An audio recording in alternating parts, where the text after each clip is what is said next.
Ok, on va parler maintenant du passage de garde. Le passage de garde, c'est, comme j'ai expliqué précédemment, avec la garde ouverte, c'est contourner l'adversaire, contourner son bouclier pour réussir à atteindre son flanc. C'est vraiment notre objectif principal.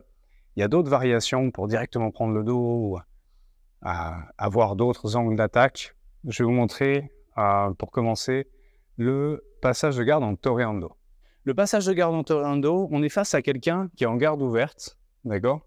On va mettre une main sur le bassin, ici, directement sur le bassin, en faisant attention à son bras. On rentre la tête, on descend son buste. Vous voyez, ma position, elle est très basse, ok?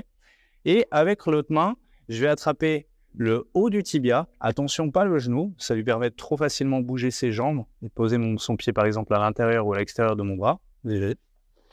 Voilà.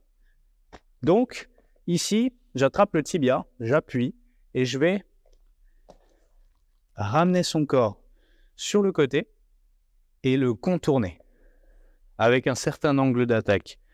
Je suis presque en trépied ici.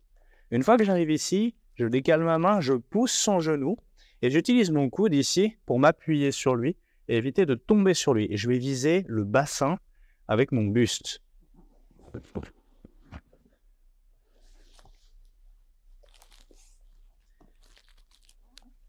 Je pousse, on descend et je comprime. Je vais placer mon coude qui était ici sur la hanche, je glisse ma main et je le place derrière sa hanche. Donc, je passe à l'intérieur, je pose ma main sur la hanche, les doigts pointent vers l'extérieur du corps. Je recule mes pieds, je ne veux pas qu'il me contrôle les chevilles. Je veux avoir un bon angle et je vais amener du poids sur mes épaules. À chaque fois que vous avez votre bassin qui est surélevé par rapport aux épaules, ça met du poids sur le haut du corps. Je le balance sur le côté, je déplace ma main, je pousse, j'arrive avec le buste sur le bassin. Et ici, j'avance en ramenant mes genoux, j'avance mon bras, je pose mon coude et je ramène mes genoux dans son dos et derrière ses cuisses.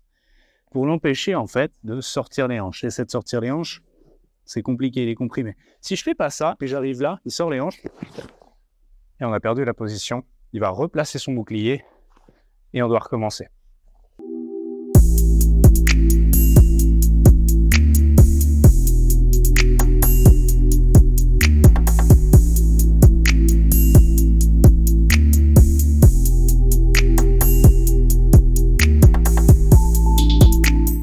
Pourquoi on contrôle le bassin quand on passe la garde? C'est vraiment important de comprendre ce concept. Si vous allez trop vite vers la ligne d'épaule, la personne a ses mains prêtes à vous réceptionner, ses genoux vont revenir près d'elle pour se protéger, ok?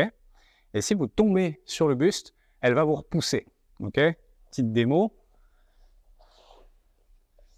Je vais aller un peu vite. Sur Steve, je vais passer la garde en toreando. Au lieu de placer mon buste sur son bassin, je vais aller vers sa ligne d'épaule. Ici, il va me réceptionner et me pousser au-dessus de sa tête. Je suis là, je pousse. Je perds complètement le contrôle. Même si je crois passer la garde, j'essaie de stabiliser. Il n'y a rien à faire. J'arrive sur quelqu'un qui s'est entraîné, qui fait probablement de la muscu, des pompes. C'est assez facile avec ses deux mains de repousser un buste d'un coup, comme ça, une fois en tout cas. Ce qui fait que je perds le contrôle. Je perds le contrôle et je dois tout recommencer. Donc ne gâchez pas cette chance. Si vous arrivez à passer, à vous débarrasser des deux premières couches du bouclier, contrôlez le bassin. Ok? Une fois que vous avez contrôlé le bassin, là, vous allez escalader vers la ligne d'épaule. Et ça, c'est important.